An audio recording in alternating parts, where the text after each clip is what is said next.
हज़ारों करोड़ रुपए की ये वक्फ मिल्कियत बिना वक्फ के इजाज़त के ही पेशावराना तरीके से रिडेवलप की जा रही है, जबकि सुप्रीम कोर्ट के हुक्म के मुताबिक इस मिल्कियत को रिडेवलपमेंट करने के लिए मना किया गया है। लेकिन सुप्रीम कोर्ट के इस हुक्मनामे को बीएमसी और महाडा बालाए ताक रखकर इसे असर नौ तामीर की इजाज़त दे चुकी है। इस मिल्कियत को बचाने वाले मुसलसल कोशिश कर रहे हैं, लेकिन बीएमसी और महाडा सुप्रीम कोर्ट के इस फरमान को अहमियत न देते हुए इसे पेशावराना तरीके से रिडेवलपमेंट करने वालों का साथ दे रही है। यूसुफ बागवाला पिटिशनर के वकील हैं। उन्होंने कहा है कि मामला हज़ारों करोड़ों की वक्फ की इमलाक की सौदेबाजी का है और हैरानी इस बात की है कि अब तक इस मामले को लेकर महाराष्ट्र वक्फ बोर्ड संजीदा नहीं है। हालांकि उन्होंने अपने हलफनामे में यह वाज़ेह कर दिया है कि यह वक्फ की इमलाक है, लेकिन आज तक इस जगह का जायज़ा लेने की भी ज़रूरत वक्फ बोर्ड के अफसरान और जिम्मेदारान को नहीं हुई। यही सबब है कि बड़े जोर शोर से यहाँ तामीराती काम जारी है। बस महाराष्ट्र वक्फ बोर्ड के इस हलफनामे की कॉपी मौजूद है, जिसमें महाराष्ट्र वक्फ बोर्ड के अफसर जुनैद सैयद ने वक्फ ट्रिब्यूनल में यह गवाही देते हुए कबूल किया है कि यह मिल्कियत वक्फ की है। अब ऐसे में यह सवाल उठना लाजमी है कि आखिर बीएमसी और महाडा वक्फ की इमलाक को लेकर किस बुनियाद पर इसे बिल्डरों के हाथ रिडेवलपमेंट की इजाज़त दे देते हैं। इस अहाते में कभी प्रिंस अली खान चैरिटेबल अस्पताल हुआ करता था। अब असर नौ तामीर होने वाले इस लग्जरी फ्लैट का जोर शोर से यहाँ प्रमोशन किया जा रहा है, लेकिन आपको इस प्रोजेक्ट की सच्चाई के बारे में जब पता चलेगा तो आप दांतों तले उंगलियां दबा लेंगे। यह जगह मुसलमानों के कब्रस्तान के लिए मुख्तस की गई है और ये वक्फ की मिल्कियत है। हमारे हाथ 8 दिसंबर सन 1900 का ये दस्तावेज़ लगा है, जिसमें उस वक्त के कलेक्टर ने मुंबई हाई कोर्ट में ये दस्तावेज़ जमा किए। इन दस्तावेज़ में ये वाज़ेह तौर पर लिखा हुआ है कि यह मिल्कियत सिर्फ खोजा कम्युनिटी के लिए मुख्तस नहीं है, बल्कि पूरे उम्मत मुसलमान के लिए कब्रस्तान के लिए जगह मुख्तस की गई है। हालांकि यहाँ इससे कबल चैरिटेबल अस्पताल हुआ करता था, जिसके बाद यहाँ सरन और तामीराती काम के लिए उसे बंद कर दिया गया और अब यहाँ फलकबोस इमारत का तामीराती काम जारी है।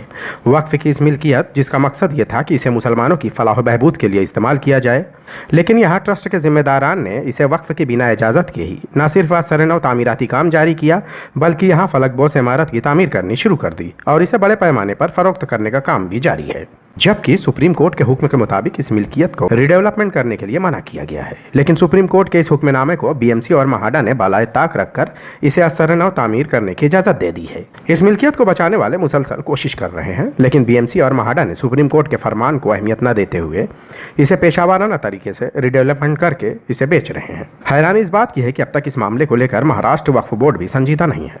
हालांकि उन्होंने हलफनामे में यह वाज़ेह कर दिया है कि यह वक्फ की इमलाक है, लेकिन आज तक इस जगह का जायजा लेने की भी जरूरत वक्फ बोर्ड के अफसरान और जिम्मेदारान को नहीं हुई। यही सबब है कि बड़े जोर शोर से यहाँ तामीराती काम जारी है। ये दस्तावेजों में इस बात का खुलासा हुआ है कि प्रिंस अली खान वक्फ की मिल्कियत में मौजूदा ट्रस्ट ने इसे कई बैंकों में गिरवी रखकर 300 करोड़ से ज्यादा की रकम कर्ज ली है और इस कर्ज की रकम के बारे में महाराष्ट्र वक्फ बोर्ड से न तो किसी तरह की कोई इजाज़त ली गई और न ही वक्फ बोर्ड को इस बारे में कोई जानकारी दी गई है। दस्तावेजों में पता चला है कि डीसीबी बैंक से 120 करोड़, फेडरल बैंक से 110 करोड़, जबकि आदित्य बिरला फाइनेंस लिमिटेड से 120 करोड़ रुपए इस ट्रस्ट ने कर्ज लिए हैं। इस कर्ज के बदले प्रिंस अली खान अस्पताल वक्फ मिल्कियत को गिरवी रखा गया है। इसके अलावा ABFL और विस्तारा ITCL इंडिया लिमिटेड जैसी कंपनियों से भी कर्ज लिए गए हैं। कर्ज की यह रकम 300 करोड़ रुपए से भी ज़्यादा की है। अहम सवाल यह है कि वक्फ की इमलाक के दावेदार ये ट्रस्ट कैसे बन बैठा, जिसने 300 करोड़ से भी ज़ायद की रकम बतौर कर्ज ही नहीं ली, बल्कि उन्होंने वक्फ की इस मिल्कियत को गिरवी भी रखा है। सवाल ये भी है कि आखिर ये रकम गई कहाँ।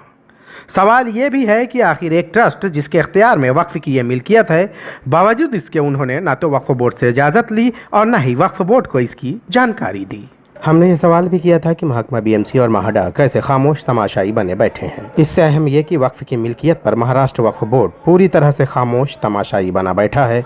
हमने इस बारे में वक्फ के CEO जुनैद सैयद से बात करनी चाहिए, लेकिन उन्होंने इस बारे में अब तक कोई जवाब नहीं दिया। सवाल यही रहा है कि आखिर वक्फ बोर्ड ने अब तक इनके खिलाफ कोई कार्रवाई क्यों नहीं की, या वक्फ बोर्ड खामोश तमाशाई बना क्यों बैठा है। जुनैद सैयद से ये पहली बार नहीं है, बल्कि इससे कबल भी कई बार सवालात किए जा चुके हैं, लेकिन हमेशा के जैसे जुनैद सैयद हुकूमती कठपुतली और बदउनवानियों के अलंबरदारों के साथ खड़े नजर आए। प्रिंस अली खान वक्फ ट्रस्ट की मिल्कियत में महाडा को 34 फ्लैट दिए गए हैं। हैरानी इस बात की है कि जिस मिल्कियत में इस ट्रस्ट ने महाडा को 34 फ्लैट दिए हैं, वो मिल्कियत भी वक्फ की मिल्कियत है। महाडा कवानीन के मुताबिक ये फ्लैट सरप्लस कानूनी पॉलिसी के मुताबिक उन्हें दिए जाते हैं। 34 फ्लैट की भारतीय बाजार में क्या कीमत होगी, इसका अंदाज़ा आप बाद आसानी लगा सकते हैं। वक्फ की इस मिल्कियत में महाडा समेत उन सारे महकमों की हिस्सेदारी है। यही सबब है कि इस बंदरबाट में ये सारे महकमा खामोश तमाशाई बने बैठे हैं, क्योंकि वक्फ की इस मिल्कियत जिसे बदउनवानी और ज़ाती मफाद के तहत असर नौ तामीर किया जा रहा है और इसी मिल्कियत को गिरवी रखकर ट्रस्ट ने 360 करोड़ रुपए लोन लिए हैं, तो हम कार्रवाई की उम्मीद ऐसे महकमों से कैसे कर सकते हैं जो खुद करप्शन के दलदल में डूबे हुए हैं। वक्फ की मिल्कियत को लेकर हुकूमत महाराष्ट्र ने सख्त इक़दाम उठाने की बात कही थी।